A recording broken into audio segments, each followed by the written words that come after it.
নমস্কার, আপনাদের সকলকে স্বাগত জানাই চ্যানেল রূপা মুখার্জিতে। এসএসসির নতুন পরীক্ষার বিজ্ঞপ্তিকে চ্যালেঞ্জ করে হওয়া সব মামলা খারিজ করে দিয়েছে হাইকোর্ট। এসএসসির নতুন বিজ্ঞপ্তি নিয়ে মামলা হয়েছিল হাইকোর্টে। সোমবার মামলা শুনানি শেষ হয়। বুধবার দুপুরে সেই মামলার রায় ঘোষণা করলেন বিচারপতি সৌমেন সেন এবং বিচারপতি স্মিতা দাসের ডিভিশন বেঞ্চ। স্কুল সার্ভিস কমিশনের নতুন নিয়োগ প্রক্রিয়ার বিজ্ঞপ্তি সংক্রান্ত সব আবেদন খারিজ হয়ে গেল উচ্চ আদালতে। বুধবার রায় দিয়ে কলকাতা হাইকোর্ট জানিয়ে দিল এসএসসির বিজ্ঞপ্তিতে কোনো হস্তক্ষেপ নয়। এসএসসির নতুন বিজ্ঞপ্তি নিয়ে হাইকোর্টে মামলা হয়েছিল। রায় ঘোষণার পর রাজ্যের আইনজীবী কল্যাণ বন্দ্যোপাধ্যায় বলেন, এটা রাজ্যের বড় জয়। রাজ্যের অধিকারকে মান্যতা দিল আদালত। সুপ্রিম কোর্ট কোথাও বলে দেয়নি 2016 সালে নিয়োগ প্রক্রিয়া মেনে নিয়োগ প্রক্রিয়া শুরু করতে হবে। অযৌক্তিক আবেদন আদালত মেনে নেয়নি। গত 9 বছরের মধ্যে কতজন এসেছেন তাদের কথাও বিবেচনা করতে হবে। সোমবার ডিভিশন বেঞ্চে ওই বিজ্ঞপ্তি সংক্রান্ত মামলা শুনানি শেষ হয়।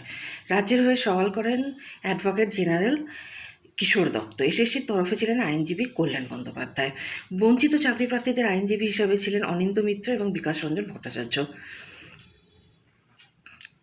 কল্যাণ বললেন, কিভাবে কমিশনের আইনকে চ্যালেঞ্জ করা যায়। হাইকোর্টের ডিভিশন বেঞ্চ শুধু বলেছে নিয়োগ প্রক্রিয়া শুরু করতে হবে, কোনো বিধি মেনে করতে হবে বলেনি।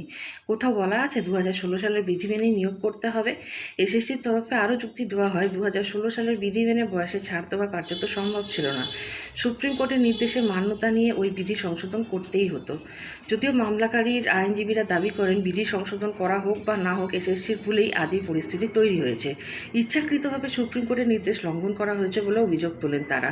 মামলাকারীদের তরফে অনিন্দ বলেন, সুপ্রিম কোর্ট কোথাও বলে দেয়নি নতুন এসএসসি নিয়োগ শুরু হলে যোগ্যতা মান বদল করতে পারবে এসএসসি। উল্লেখ্য, নয়াবিধিতে বলা হয়েছিল এবার 60 নম্বরে লিখিত পরীক্ষা নেওয়া হবে, যা আগে ছিল 55 নম্বর। শিক্ষাগত যোগ্যতার উপরে 35 নম্বরের পরিবর্তে রাখা হয়েছিল সর্বোচ্চ 10 নম্বর। ইন্টারভিউর ক্ষেত্রে 10 নম্বর, শিক্ষকতার অভিজ্ঞতা এবং লেকচার ডেমনস্ট্রেশনের উপর সর্বোচ্চ 10 নম্বর করে রাখা হয়েছিল। শুধু তাই নয়, 2025 সালের 1 জানুয়ারি হিসাবে যাদের বয়স সর্বোচ্চ 40 বছর তারাই নিয়োগের জন্য আবেদন জানাতে পারবেন বলেও জানিয়েছিল এসএসসি। বুধবার শেষ পেশ এসএসসির এই সিদ্ধান্তকেই মান্যতা দিল উচ্চ আদালত।